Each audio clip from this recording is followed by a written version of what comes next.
আসসালামু আলাইকুম প্রিয় শিক্ষার্থীরা, আশা করি সবাই সুস্থ আছো, নিরাপদ আছো। করোনা ভাইরাসের জন্য আমাদের স্বাভাবিক শ্রেণী কার্যক্রম বন্ধ আছে। তোমাদের শ্রেণী কার্যক্রমের সাথে সংযুক্ত রাখার জন্য অনলাইন ক্লাসের আয়োজন করা হয়েছে।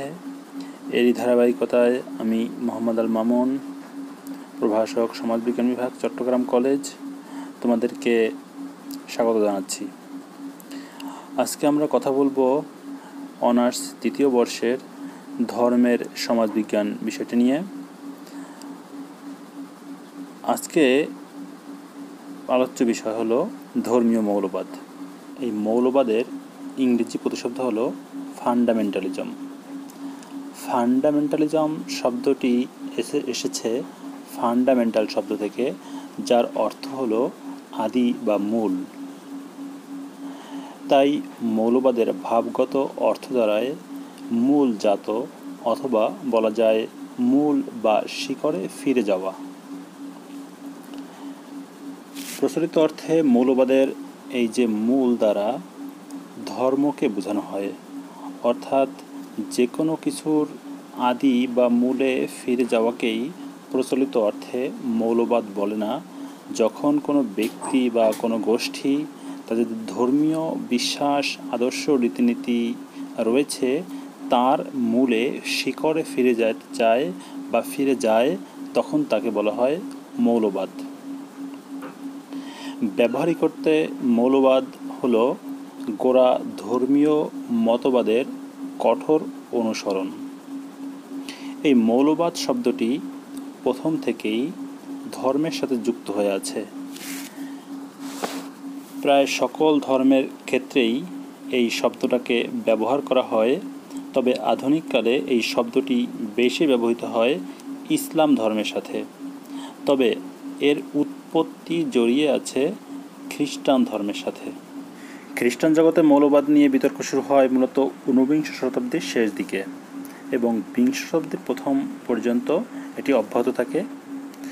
এই যে বিতর্ক, এই বিতর্কের শিকড় ছিল একটি জায়গায়, তা হলো বাইবেলে যা লেখা আছে সেসব কি আক্ষরিক অর্থে গ্রহণ করতে হবে, নাকি পরিবর্তিত পৃথিবীর বাস্তব প্রেক্ষাপট ও মানব ইতিহাসের যে অগ্রগতি হয়েছে, এই অগ্রগতির মাধ্যমে যুক্তি প্রয়োগ করে ব্যাখ্যা বিশ্লেষণের মাধ্যমে তারপরে গ্রহণ করতে হবে।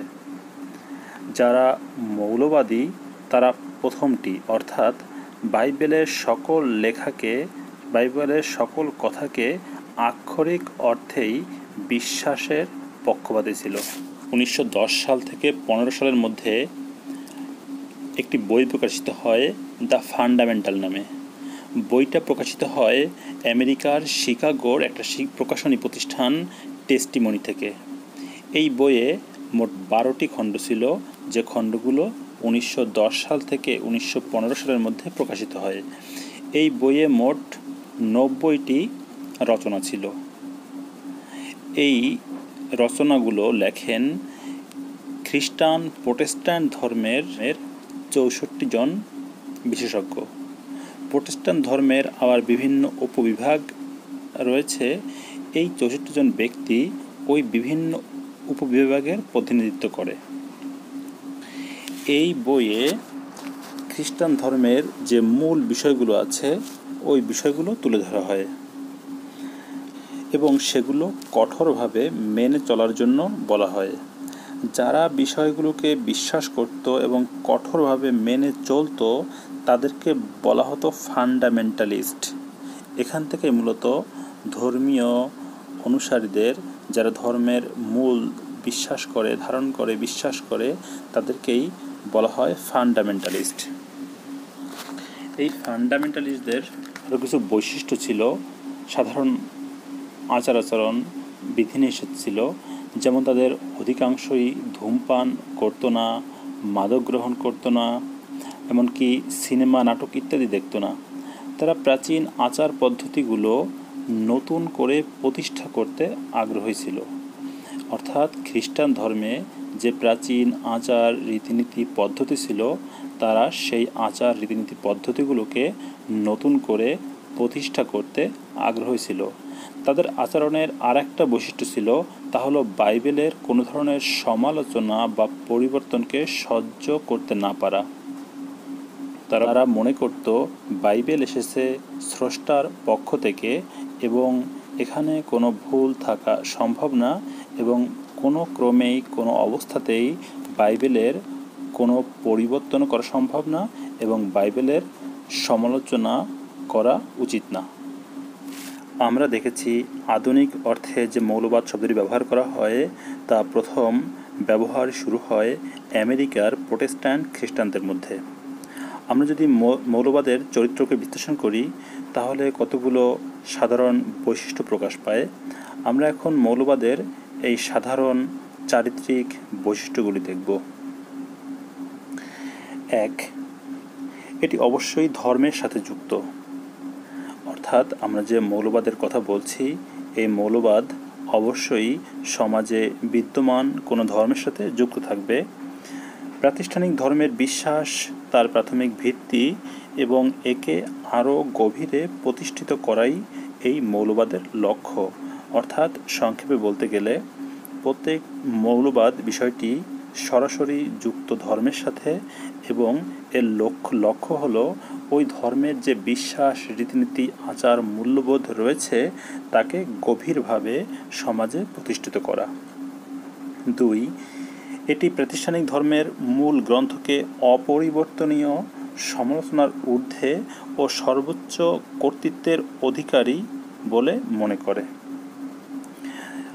এই মৌলবাদীরা মনে করে তাদের যে ধর্মীয় গ্রন্থ রয়েছে ওই গ্রন্থগুলো শতভাগ নির্ভুল, এগুলো অপরিবর্তনীয়, এগুলো স্রষ্টার পক্ষ থেকে এসেছে এবং এখানে কোনো ধরনের রদ বদল পরিবর্তন সম্ভব না এবং সমগ্র মানুষের সমগ্র জীবন পরিচালিত হতে হবে এই ধর্মীয় গ্রন্থে বর্ণিত বিধান অনুযায়ী। এই বিষয়ে তারা কোনো আপোষ করতে প্রস্তুত নয়। ফলে তাদের কাজের মধ্যেও এই ধর্মান্ধতা স্পষ্টভাবে প্রকাশ পায়। কোনো ধরনের বৈজ্ঞানিক চিন্তাধারা এই ধর্মগ্রন্থের বিরুদ্ধে গেলে এই মৌলবাদী শ্রেণী প্রতিক্রিয়া ব্যক্ত করে এবং তার বিরুদ্ধে ঝাঁপিয়ে পড়ে। আমরা জানি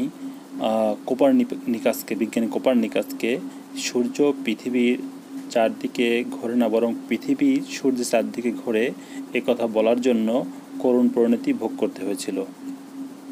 এক কথায় এই যে মৌলবাদী শ্রেণী তারা যুক্তিবোধ ও বিজ্ঞান মানসিকতাকে সম্পূর্ণরূপে বিনষ্ট করে বা ধ্বংস করে টিকে থাকতে চায়। 4. ধর্মীয় ক্ষেত্রে উদারনীতি, আধুনিকতা ও ভিন্ন ধর্মীয় গোষ্ঠীর প্রতি সহিষ্ণুতা এসবেরও সেটি বিরোধী।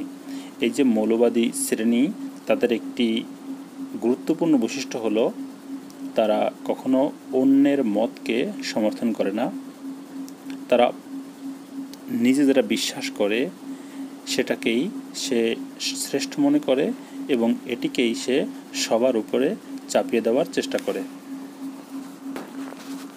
5. মৌলবাদীদের মধ্যে স্থিতাবস্থা বজায় রাখা এমনকি পশ্চাৎগমনের আকাঙ্ক্ষা রয়েছে। অর্থাৎ এই মৌলবাদী শ্রেণী তারা বর্তমান যেমন আছে এমন থাকতে চায় অথবা এর পিছে উৎপত্তিগত সময়ে ওই ধর্ম যেমন ছিল, ওই ধর্মে যেমন সময়ের কথা বলা আছে সেখানে ফিরে যেতে চায়, তবে তারা আধুনিকতা পছন্দ করে না। 6. মৌলবাদীর অন্যতম বৈশিষ্ট্য হলো দ্বিধাহীন বিশ্বাস এবং প্রশ্নহীন আনুগত্য। তারা মনে করে ধর্ম হলো এমন বিষয়ে যা না দেখে, না শুনে, না দেখে, না বুঝে বিশ্বাস করতে হবে। এ বিষয়ে কোনো প্রশ্নই তোলা যাবে না। ধর্ম বিষয়ে প্রশ্ন তোলা এক ধরনের বড় রকমের বেয়াদবি বলে তারা মনে করে। বিশ্বের সকল প্রধান ধর্মের সাথে মৌলবাদের একটা সম্পর্ক রয়েছে।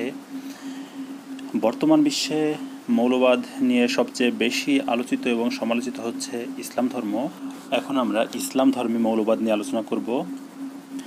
ইসলাম মৌলবাদকে সংজ্ঞায়িত করা হয় একটি আন্দোলন হিসেবে। আর ইসলাম ধর্মের এই মৌলবাদীরা অতীতকে ধারণ করে এবং ধর্মের মূলে ফিরে যেতে চায়। তারা এমনভাবে জীবন ধারণ করতে চায় যেভাবে মহানবী হজরত মুহাম্মদ সাল্লাল্লাহু সাল্লাম এবং সাহাবিগণ জীবনযাপন করতেন।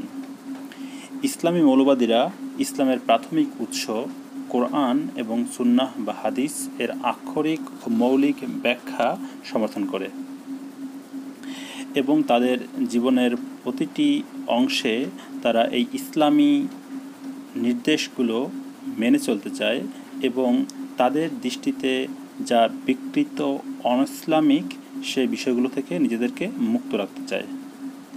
ইসলামী মৌলবাদীদের কথা বলতে গেলে অনেক সময় ওহাবি বা সালাফিদের নাম চলে আসে।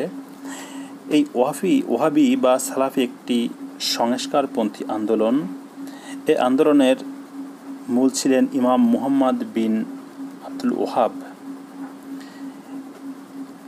সালাফিরা সুফিবাদ, পীর মুরিদি, মাজার কেন্দ্রিক কর্মকাণ্ডের বিরোধিতা করে। তারা নিজেদেরকে বিদআত বা দ্বীনের মধ্যে নতুন সংযোজন থেকে মুক্ত রাখতে চায়। তারা ইসলামের বিশুদ্ধ চর্চা এবং বিশেষত সালাফ তথা ইসলামের প্রথম যুগের চর্চার প্রতি গুরুত্ব আরোপ করে। তাই তাদেরকে অনেকে মৌলবাদী বলে থাকে। আমাদের দেশেও যারা প্রচলিত নারী শিক্ষার বিরুদ্ধে বলে, প্রাণী ভাস্কর্য স্থাপন, পহেলা বৈশাখ উদযাপন, ধর্মনিরপেক্ষতা ইত্যাদি সমালোচনা করে তাদেরকে মৌলবাদী হিসেবে অভিহিত করা হয়। মৌলবাদ ও জঙ্গিবাদ। মৌলবাদের সাথে জঙ্গিবাদের সম্পর্ক রয়েছে, কারণ মৌলবাদের সর্বোচ্চ পর্যায়ে বা চূড়ান্ত রূপে জঙ্গিবাদ প্রকাশ পায়। ইসলামের নামে এমন চরমপন্থী জঙ্গিবাদী দল পৃথিবীতে ক্রিয়াশীল রয়েছে। এর মধ্যে রয়েছে আইএস, আল কায়দা, বোকো হারাম, তালেবান, হিজবুল মুজাহিদিন ইত্যাদি। আইএস মধ্যপ্রাচ্যে ক্রিয়াশীল রয়েছে এবং আইএসকে জাতিসংঘ মানবাধিকার লঙ্ঘন ও যুদ্ধাপরাধের জন্য দায়ী করেছে। তাদের হাতে অনেক মানুষ নিহত হয়েছে।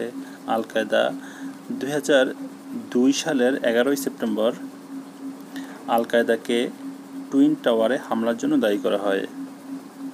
বোকো হারাম, তাদের হাতে অনেক মানুষ নিহত হয়েছে। তালেবান, হিজবুল মুজাহিদিন, তারাও ইসলামের নামে অনেক মানুষকে হত্যা করেছে। বাংলাদেশ এমন একটি সংগঠন হলো জেএমবি বা জামাতুল মুজাহিদিন বাংলাদেশ। তারা বিভিন্ন সময়ে বাংলাদেশে অনেক ধরনের ঘটনা ঘটিয়েছে, যারা 2005 সালে 17 আগস্ট দেশের 63টি জেলায় একসাথে বোমা হামলা করে। এছাড়া আইএস পরিচয়ে 2016 সালের পহেলা জুলাই হোলি আর্টিজনে হামলা চালিয়ে অনেক ব্যক্তিকে হত্যা করা হয়েছে।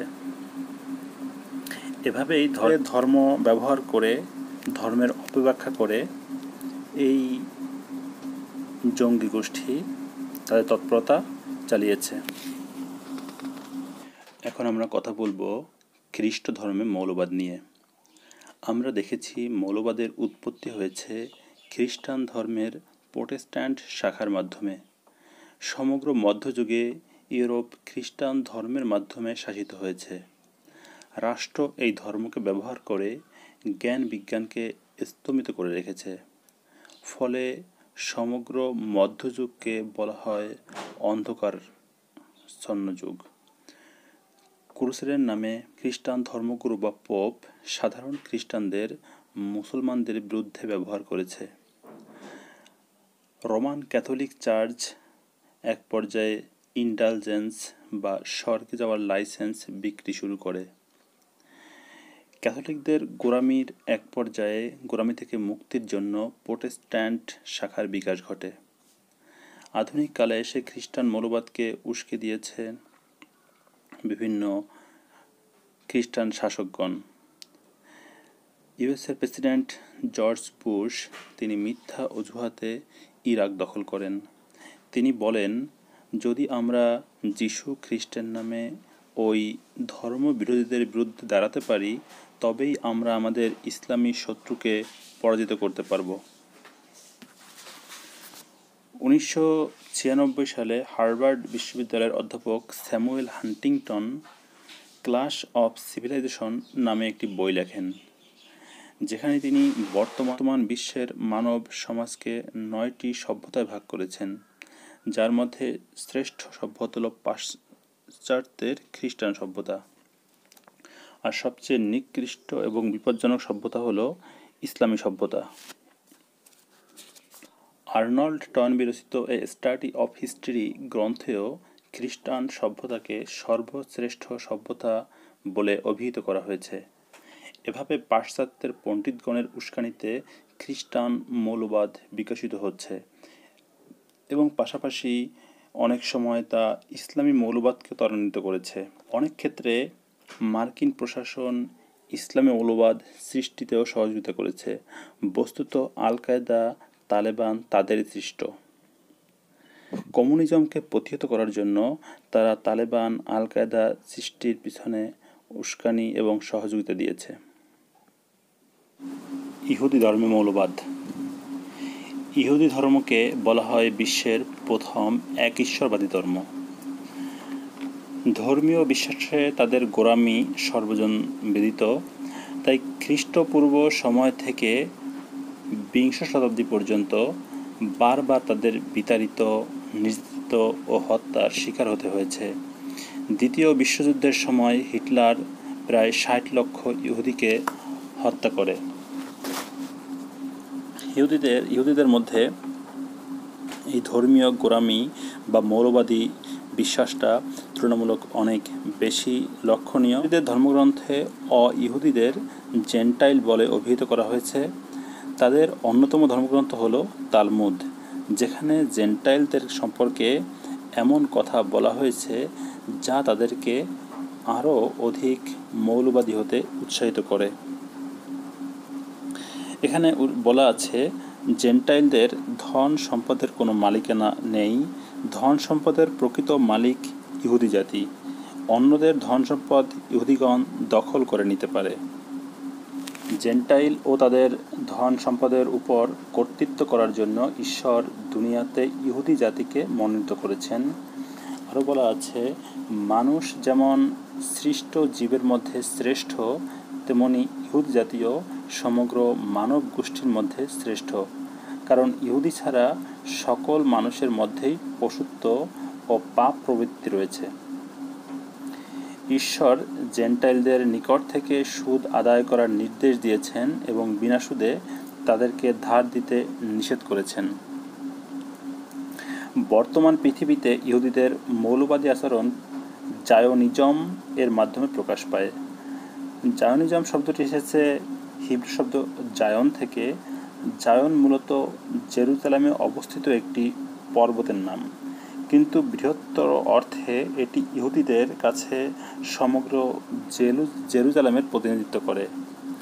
জায়নবাদ হল বিশ্বের বিভিন্ন স্থানে বসবাসরত ইহুদিদেরকে একত্রিত করে ফিলিস্তিনে তাদের জন্য একটি আলাদা জাতিরাষ্ট্র গঠনের আন্দোলনের নাম। এর ভিত্তি ওল্ড টেস্টামেন্ট। এই ওল্ড টেস্টামেন্টে ঈশ্বর ইহুদিদের এ পবিত্র ভূমি ফিরিয়ে দেওয়ার প্রতিশ্রুতি দিয়েছেন। এর উপর ভিত্তি করেই এই ইহুদি জাতি ফিলিস্তিনিদের উপর নির্মম নির্যাতন করে যাচ্ছে। হাজার হাজার ফিলিস্তিনি তাদের হাতে নির্যাতিত হয়েছে, নিহত হয়েছে, বন্দী হয়েছে এবং তাদের আবাসস্থল থেকে তারা বিতাড়িত হয়েছে। এভাবে এই মৌলবাদী ইহুদি জাতি মুসলিমদেরকে নির্যাতন করে যাচ্ছে। এখন আমরা কথা বলবো হিন্দু বা সনাতন ধর্মের মৌলবাদ নিয়ে।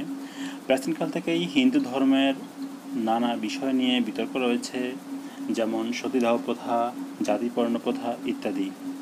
হিন্দুদের মধ্যেও কিছু কিছু উগ্রপন্থী সংগঠন রয়েছে যারা মৌলবাদী ভাবধারায় বিশ্বাসী।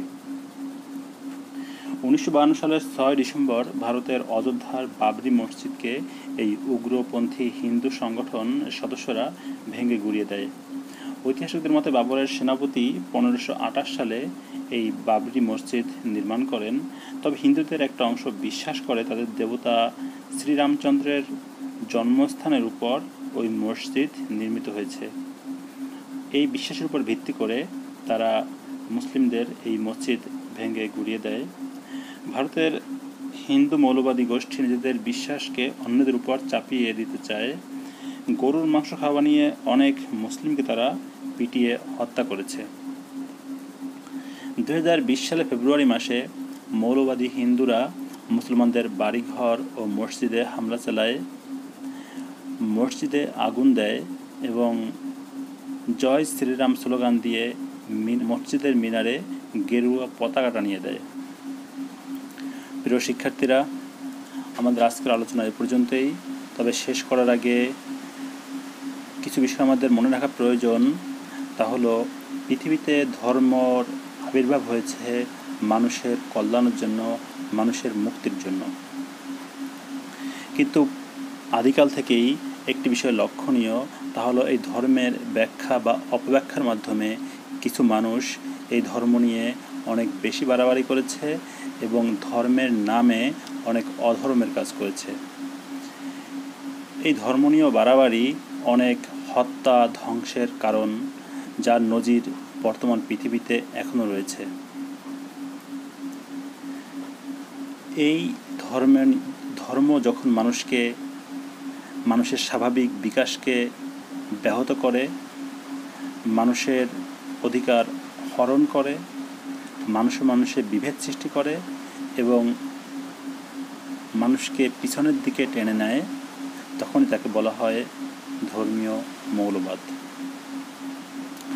তোমরা সবাই সুস্থ থাকো, ভালো থাকো, সবাই স্বাস্থ্যবিধি মেনে চলবে, নিরাপদ থাকবে, এই কামনায় আজকে এখানে শেষ করছি। আসসালামু আলাইকুম।